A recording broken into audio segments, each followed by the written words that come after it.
I think when you meet a new painting, it's like meeting a new person. You size them up, you gauge your reaction to them, you sort of decide whether you think you like them or not, and sometimes even fall in love across a crowded room. And then the first thing people want to do is to analyse their reactions. If it's about a person, they tend to be polite enough to retire to the loo or the pub to do that. But with paintings, I mean, they just stand up there and let fly. It's sophisticated, it's primitive, it's luscious, it's austere, it's modernist, postmodernist, sexist, romantic, feminist, whatever. But once, I mean, this is important to us to try and work out what it is we're feeling about this thing.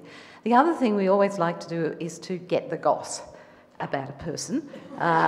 You always want to know where they've come from, what their history is and their background. And it's the same with paintings, really. And who better to give us the goss on these paintings but the artists themselves, who can try and tell us what they think they thought at the time at which they actually created these works. Thank you very much to Kerry McInnis on my right and Judith White on my left for coming here this afternoon to tell us everything we need to know. And I thought we'd just kick off with a question that's mildly biographical. It's not meant to be a sort of life history, but what was it that drew you into art, and what was it particularly that influenced you and sort of turned you towards landscape painting? And I'll lead off with Judith. Good question. You do wonder yourself after a while, after a few decades. But I suppose I was really interested in music and art, and being at school at the time I was, you couldn't do both. Remember those years, folks? I don't know if it's still the same. So I went and got involved in music and spent the whole of the time that I should have been doing music hanging around the art department, to the point where the art teacher took pity on me and said, "I think you best come inside." So that was sort of how I got into that. I mean, I'm still very interested in music, but I realised that being an artist was really what I was going to be, and I suppose did the usual thing where you're just doing heaps of drawing when you're younger, and it just develops into something that becomes a bit of an obsession. Landscape painting's a bit of has been, over the decades I've been working, a slightly difficult problem for me, because I find, years ago, I didn't really want to be a landscape painter at all, didn't want to touch it. I just felt that in Australia, every idea to do with the landscape was so suffocated by issues to do with nationalism and the quality of the landscape that was particularly Australian, which I found really suffocating. I also thought that the history of landscape painting for most Australians revolved around male artists, the Streetons and the McCubbins and all of those, the history of the Golden Pastures and that sort of era of Australian landscape painting was very dominating. I'm talking about 30 or 40 years ago, so things have changed. But all of that sort of made me hold the idea of painting landscape at a great distance from what I was doing. So I was doing all sorts of other things, and then I got dragged screaming and kicking to the desert with somebody who really kept saying to me, "I think you should go and see the desert." And you're going, no, no, no, no. If I go there and I see red soil and blue sky, I'll throw up. I thought, there's no way I'm getting into that one. And of course it was at the Flinders Ranges, which had lots of pink and cream and lovely colours. There was a bit of blue sky and a little bit of red soil, but there was all these other options, visual options. And that really started the process for me in terms of working in landscape. And then I suppose I've moved from that into figures in landscape, which is where I'm at now. So that brings me up to date. Yeah, there's a few ideas there we'll come back to. Your turn. I may have forgotten the question. Let's see.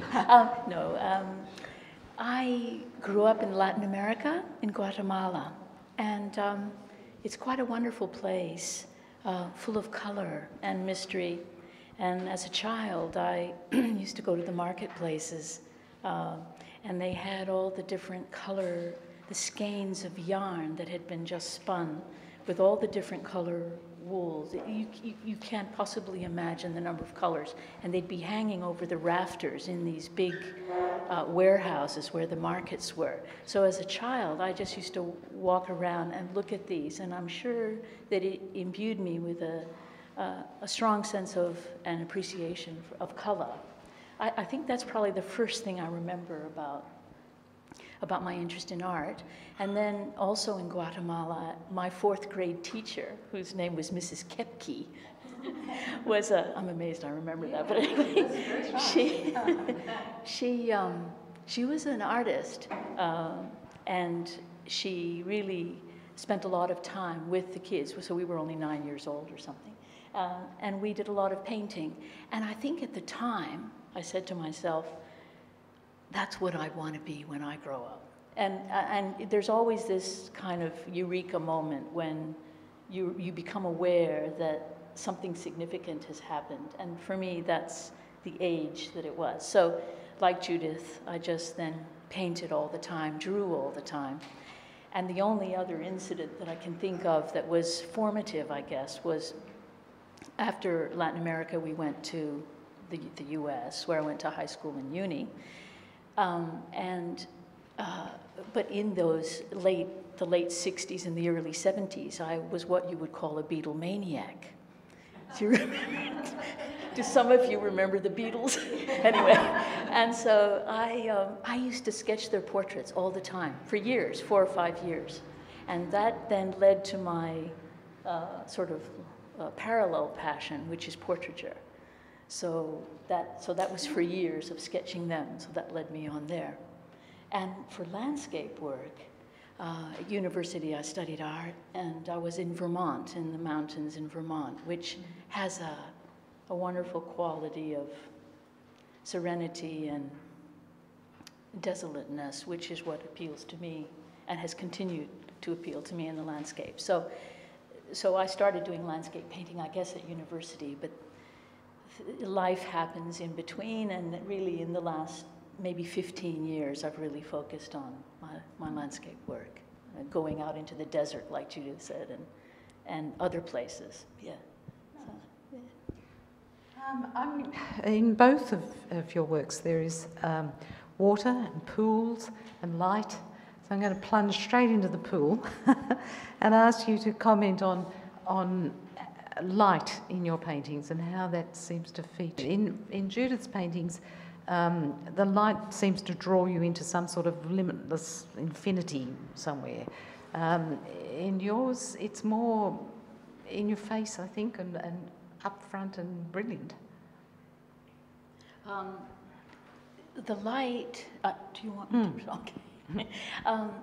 For me, when I go out into the landscape, and it's usually out in, arid Australia particularly, I usually tend to select the early part of the day or the latter part of the day, as many artists do, because the light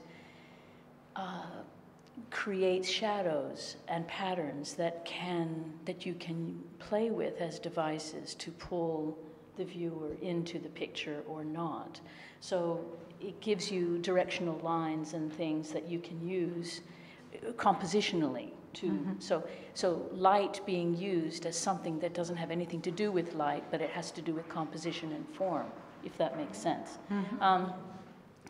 Also, I use the light, I often use backlighting, so light coming from behind, and that creates this sort of halo around objects that are in between you and the light source, and it creates a very strong sense of form. So, and I like that idea that shapes become isolated in the landscape, and they're separated from the landscape. So you get this perhaps slightly surreal sort of feeling about it.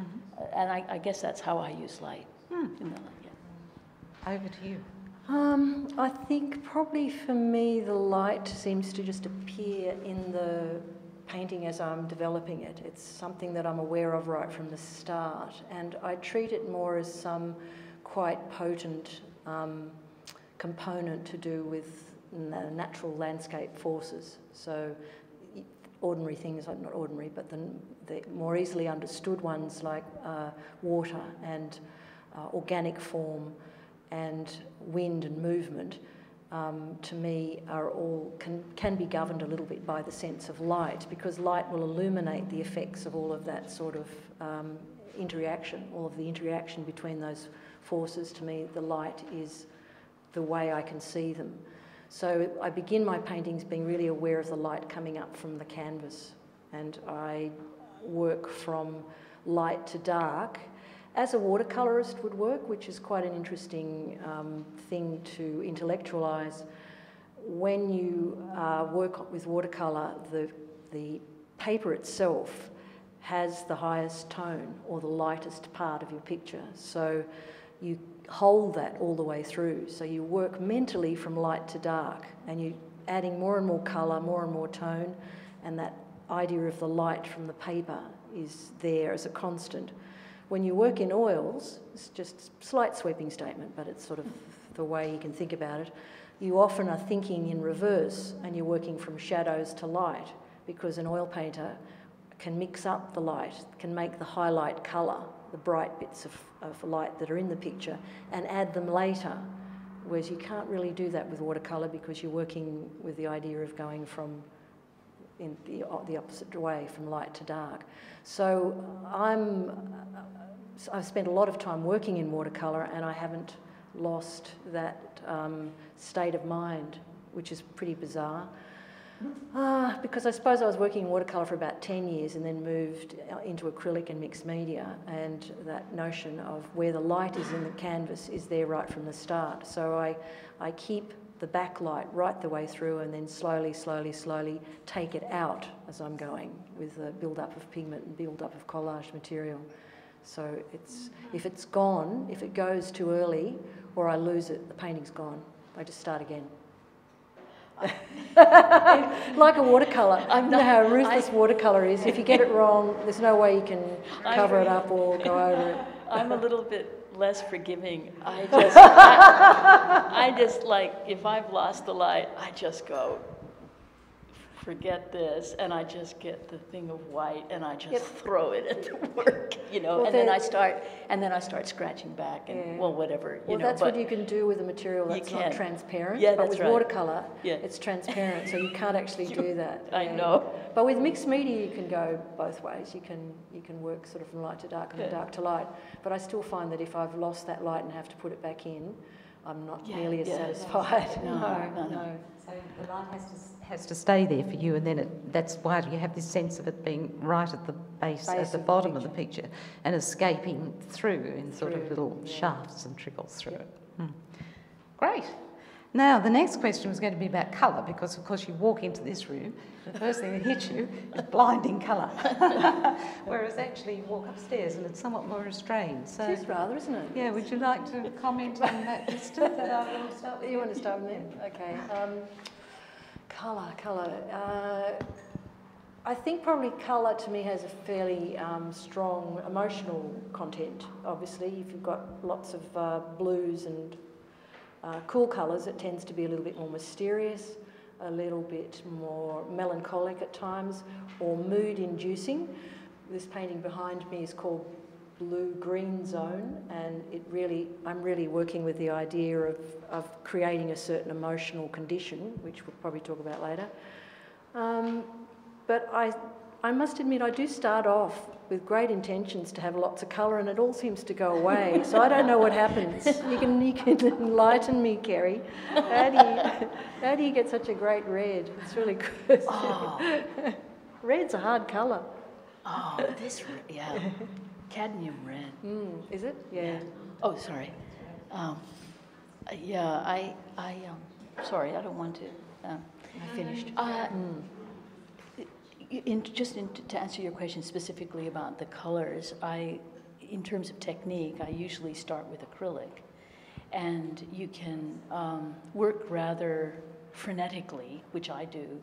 So the base of the picture is acrylic? Yes. Okay. Right the way across, virtually the whole surface. And is that really thin? Sorry, this is technical questions here, guys. Yeah. That's really thin? This is good. I should say that the works on paper, which are the sketches, are done on site. They're always done with acrylic, dilute acrylic, and dry media. But the paintings are done with acrylic, and then I overpaint them in oil. And so the oil has a moderating influence. But in the areas that I want the brilliance to remain, it usually stays as acrylic. Oh, wow. I will sometimes add, if I can find a good quality pigment that can match the brilliance in oil, I will use it. But not every area on the painting is painted over with oil. It's just some places. That's pretty unusual, because a lot of people say that acrylic is a bit flatter and goes a bit matte and dry, and you can't get that same luminosity that you can with oil. So that's pretty extraordinary. And do you work with the acrylic? Sorry. That's Kerry.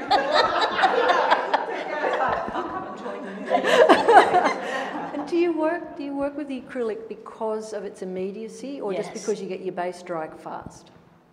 Both. Both. Okay. Oh yeah, it's just so exciting.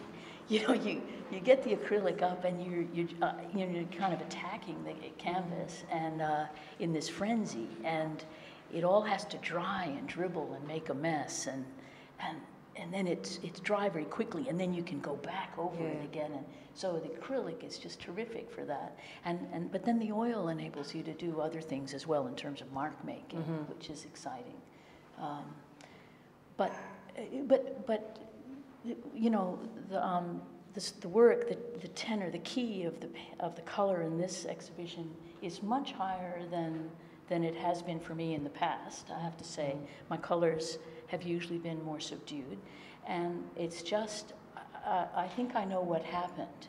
I went to the same place in the centre of Australia. It's just that I decided to work from the sketches and not from photographs.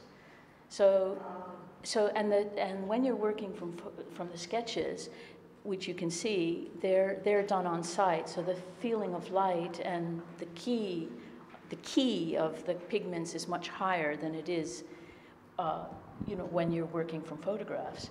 So I think that's why the colors are brighter, possibly in this show, than they have been in the past. Either that, or we should know what wine you were drinking at the time, what you were on at the time. Now, figures. In your paintings, there are some dingoes and some little birds, but apart from that, no sign of human habitation, whereas you have deliberately introduced human beings into the mix. So, you want to start? Yeah, Judith, because it's so important. The content, the human content, has sprung a little bit from a couple of projects I had last year, which were to do with medical research. I was invited to be the artist in residence for the Hunter Medical Research Institute, and that culminated in an exhibition at the Maitland Regional Gallery. In terms of my work continuity, it's a little bit of a departure, but one that I've welcomed, because I have really enjoyed the idea of using figures in landscape, and the figures to me are a little bit elemental. They are based on real people. They're based on very specific people, because I didn't want them to be just sort of too anonymous in terms of their body language, so that you could recognise them as ordinary people, so to speak, because the political parameter that I'm working on is the issue that human beings are part of nature, part of all of the elements that make up the natural world, and all of those elements are flowing through people, are in rocks, trees, water, bodies, and your attention or perception in my paintings, I'm hoping indicates that, so that your eye moves through the picture and you can suddenly see a form or a person. And all of those elements are affected by the forces of nature, so that you get a lot of energy flowing through, both from the natural environment and the idea of the figures in the landscape.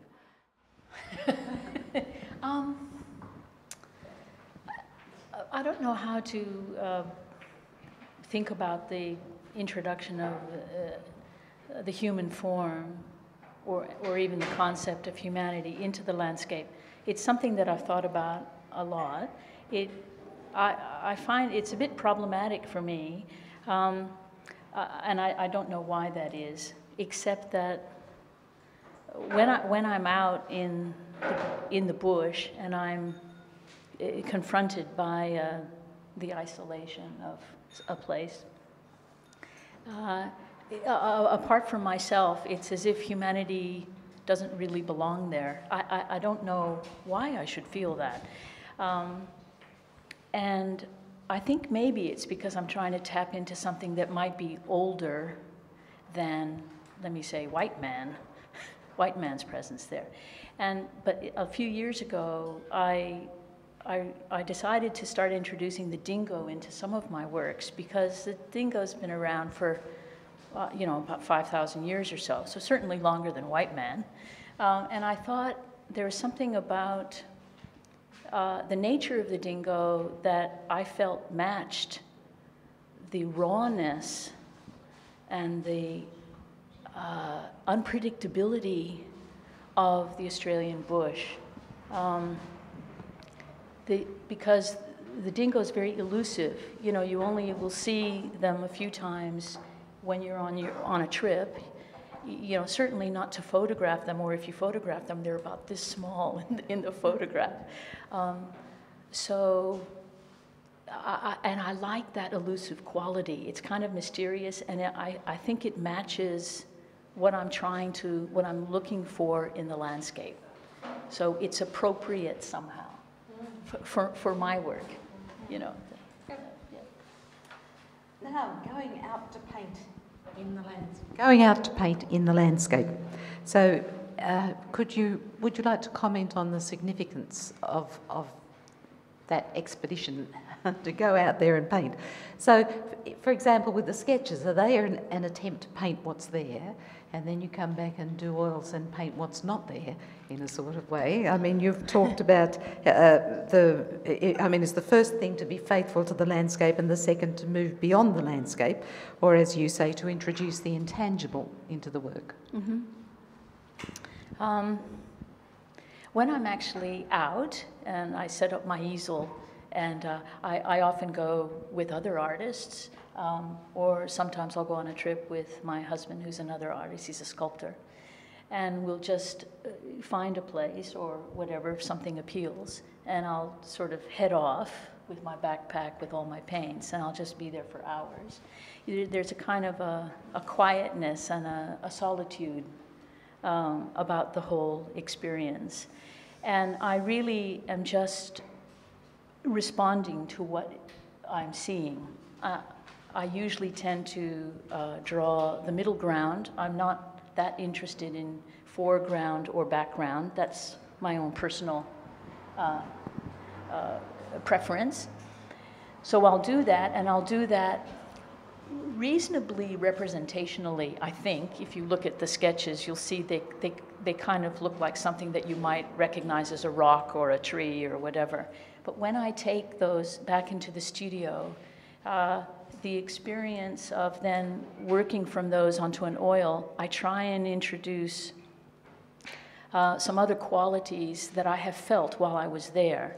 A loneliness, or a desolation, or a rawness. And also the process of painting, which has nothing to do with where you are. It's the process of painting that takes over. And that's just so cool and so exciting, because you're just in the moment dealing with this pigment on this surface, and you're just scratching it or whatever. You've even forgotten that it's a landscape. Mm-hmm. I don't know if that makes sense, but you just in the moment applying paint onto something and constantly stepping back and then going back and stepping back and going back to the surface. So I don't know if that's answered your question, but Not quite happens to me. I think probably what you're saying, I can understand. It happens more in terms that this thing that you're doing outside has a character and a personality that you're having to deal with. So there you are on your own in the landscape, and suddenly you're not on your own because you've got this painting with you, and it becomes this thing that you're dealing with. Yeah, I can identify with that.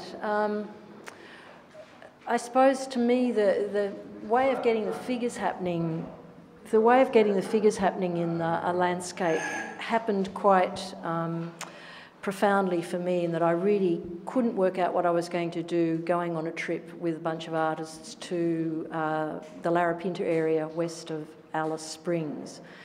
And I really enjoyed the experience with the other artists, but I didn't know how I was going to handle the idea of the subject. And halfway through the trip, 3 of the women on the trip, nobody else, we were the only mad buggers, decided we were going to go for a swim in the Fink River. It was so cold. I have never swum in water that cold. I reckon you could come close to feeling like you were going to die. And I liked that sensation, because what it brought to the fore was how vulnerable we are as human beings, as human critters in the landscape, that you could be just zapped off the face of the earth quite quickly, either with the heat, which was pretty extraordinary, or in terms of just deciding that you were going to cool off in some water. And it was this very dense, cold, black water. And it was more that sensation that I really was affected by when I got back. And it took quite a while for me to research a way of having figures in water. Here was the water bit, and I needed the content of the figures for what I was approaching in terms of the medical research project. And it was through that experience, my own personal physical experience of swimming in the water. I don't know whether the other artists got anything out of it, but once I realised the visual significance of it, I rushed out of the water and rushed up to my knapsack and grabbed my camera, thinking I've just got to get a photograph of a body in here, and rushed back. And the other artist that was crazy enough to do the swimming with me got really angry and said, "You're not going to take a photograph of me?" and threw her clothes on and rushed off. So I was a bit late. You know when you feel like you should have had the camera earlier, but it didn't matter. It all went in. Okay. I was okay when I got back. Just quickly, do you go looking for particular landscapes, rather than the way people suss out locations for a film set or something? Do you both look for water or lack of water or small amounts of water? So if we took you, out to somewhere or other, we'd just say, no, that won't do at all. I've got to have this kind of landscape. Do you look for something in particular? Yeah, I think so. I think if you do your research first, so that you're not spending a lot of days disappointed.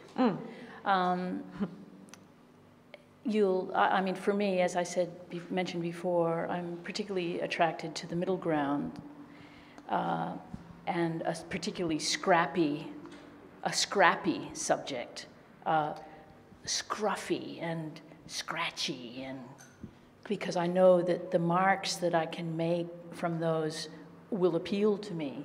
Yeah. So that really does determine, to a certain degree, the nature of the bush that I'm looking for. Majestic vistas do nothing for me, even though they're wonderful to look at. But very dense rainforest probably would be just too soft and luscious and comfortable. So as an artist, the scruffier and scrawnier, the better. For the moment, that's what I like. Okay. Is that the thing to do with the line too? Because your line's a really important part of your painting practice too. I think that's a similarity between both our works that I find pretty interesting. Yes. Because I respond to your line. I like the lines that you make. And lines in painting are almost like your handwriting. Yes. They really are the direct mark of the artist. So I think sometimes you look for environments that might give you that in terms of actual mark making. I think so. And rainforests and spectacular vistas would be a little bit bereft of interesting lines. Yeah, that's right. I agree. Which takes me to my next question, which is, again to you, Kerry, there's a sort of vitality in your paintings that flows from the brushstrokes. So there can't be any sort of faking or correcting or fudging of those brushstrokes. Is there a sort of immediacy? Do you have to strike a balance between the marks that you make and can't unmake and then changing, adapting things in some way? I think you can always change everything. Ah, right, okay. End of that question. It's that white. You just get the white and go. Yeah, that's right. Just fling the white over it. Look, I reckon you can just Reverse everything. You know what I call it? I call it when I'm not happy with something, and when something's getting just too fiddly and too ditzy or something, I say, I've got to blitz this. And I use that word, blitz it, and then I go at it and I literally kind of attack the canvas. I'm usually listening to hip hop or rap music, which is what I paint to. Oh, that's interesting. And I just kind of blitz it and cover it and scratch it, and I might scratch. I mean, I have actually put holes in things because I just get so vigorous with this. And then I have to really scrap it. But it's just that the black, you know, at the end there, it's almost calligraphic, you know. I should say, I'm sorry, I haven't said, I do a lot of work with oil stick, because Judith was talking about the line in paintings and how important it is for her, and for me too. I'll work with paint, but then I'll get an oil stick and I'll just kind of lose it, and I'll kind of go up and I'll go, like that, you know, and then scratch back. So that's actually a black oil stick, probably on top. You've deliberately introduced the notion of external landscapes and internal landscapes. So would you like to comment on that? There's a sort of, both are fluid and inconstant. Yeah, I think that's a little bit to do with the politics of the human body being made up of all the elements in nature, and that you're moving from one environment inside a body to the outside. So the figures become transparent. They also have bits of landscape, bits of anything organic that's going through them, as a way of expressing that idea. Also, I think that sort of reference to the idea of the figure in the landscape being an expression of perhaps emotion or state of mind. So there's a certain, I hope, poetic connection with the way the figures work. So when you're looking at the figures, you can perhaps put your own story to them. I'm not wanting to make too much of a story because they're not really descriptive of anything specific. But I hope that when you're looking at the figures, that you can make some connection with your own aspects, your own aspects in your life that would relate to a certain mood, certain relationships with other people, that more psychological, poetic,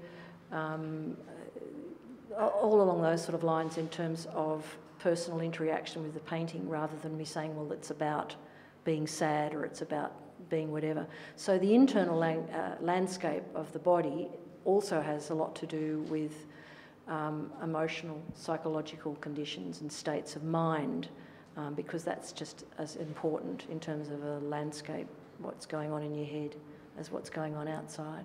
So would you say, I would think that neither of you are traditional landscape artists, in that you're using landscape to get somewhere else. So that's more or less what you were saying. And Kerry, you talk about transcending place. And the spirit of country and those things that are outside, perhaps the story of the picture. So getting past a particular location to something that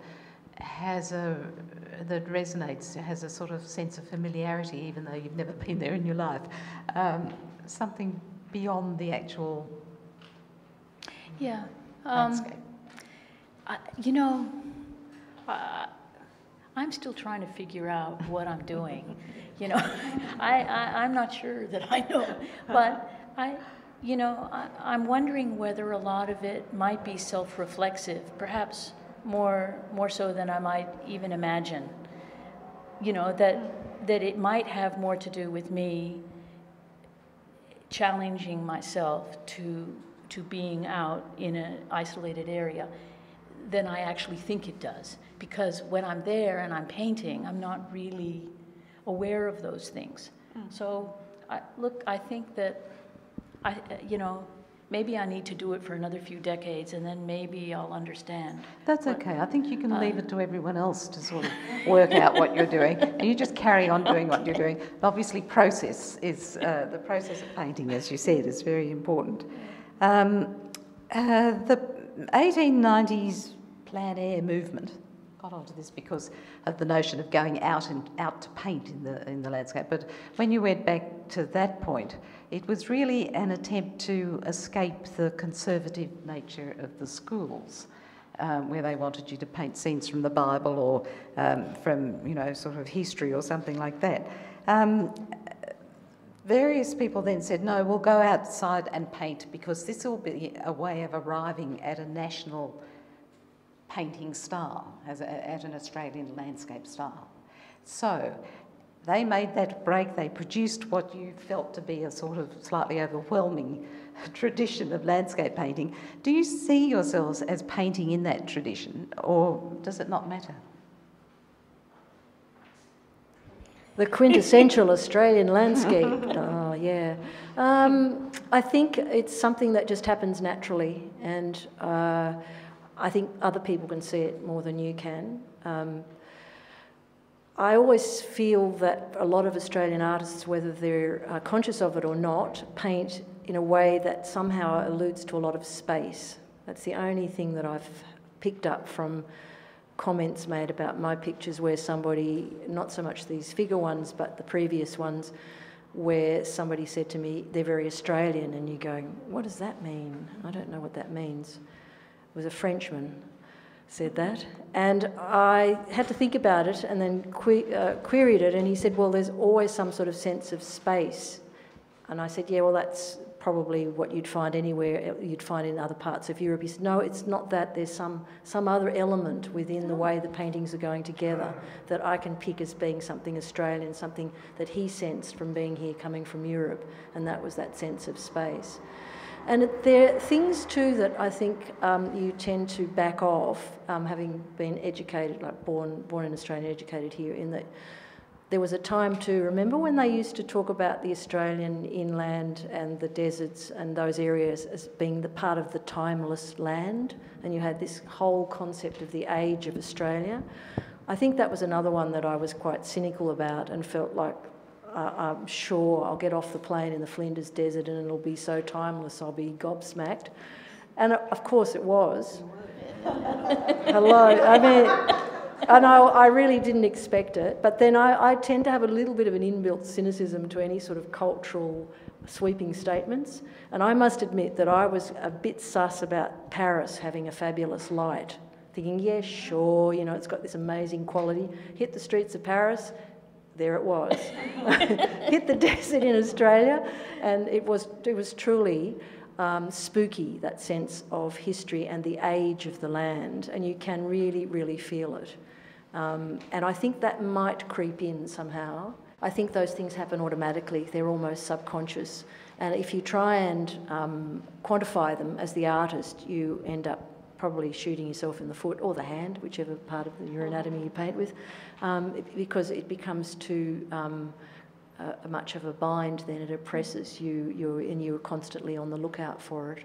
But that integrity aspect, I think, comes from what you're talking about when you go outside, and that, I think, is part of maybe the magic or the power of the plein air movement. And it's interesting that it's really coming back again. There's now a plein air prize, which means you really have to be outside and do a painting, and then that's the only way you can get into the competition, which is weird because, you know, 20 to 30 years ago, it was all rubbish. Anything that was painted outside wasn't considered of any consequence, and it was all very much studio-based.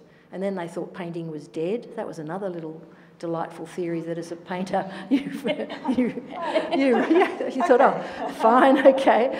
And all of that just comes and goes, which is interesting, but I'm finding it quite intriguing that plein air is back again, and maybe I think it's just got something to do with a spiritual connection that people are needing to reignite, and you can get that quite rapidly by going out into the landscape.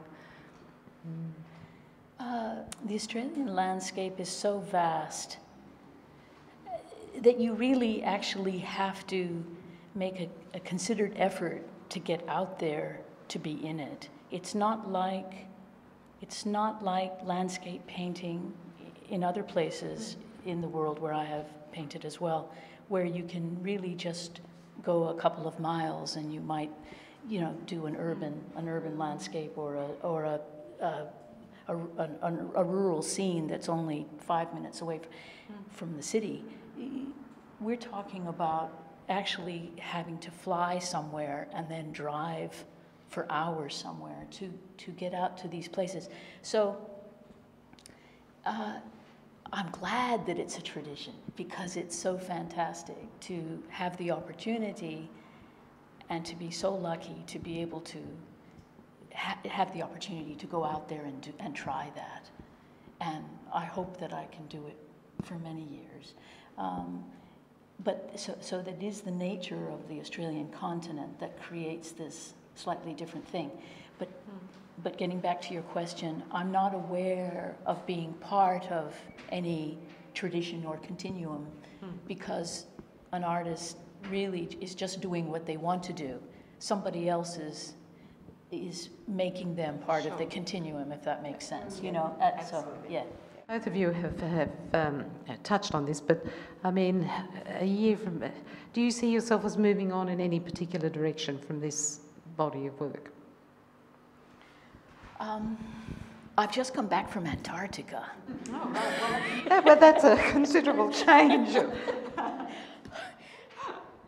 Make the most of the red, everyone. Make the most of the red, because I'm not sure that's going to be around for a while. The red is gone. The red is gone. No, look, it was so... On plein air? It was on plein air with fingerless gloves. It was fantastic, and yeah, and actually it was terrific, and that'll be my next body of work. The simplicity of the forms in the ice are forcing me on a journey which I know I'm on, but I'm kind of dragging my heels a bit, and that is to simplify form and to look for something much simpler in nature. And the Antarctic landscape does that just by default, you know, and so I'm excited about that prospect of paring down and getting to the basics and simplifying. So that's kind of where I'm headed. I don't know where I'm going to end up, but yeah. Okay.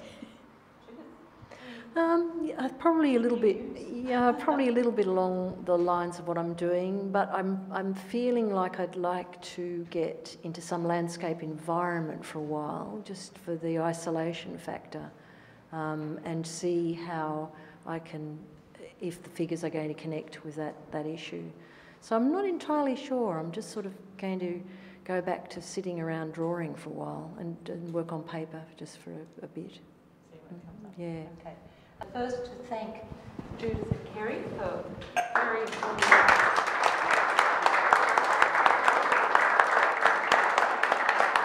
And I think we should thank Susan Butler. And I think we should thank our audience for coming along and being so attentive and asking such nice questions. Thank you. So now we can wander around and have a look at the painting with all of that information. Having got the goss, we can go and apply it to the painting.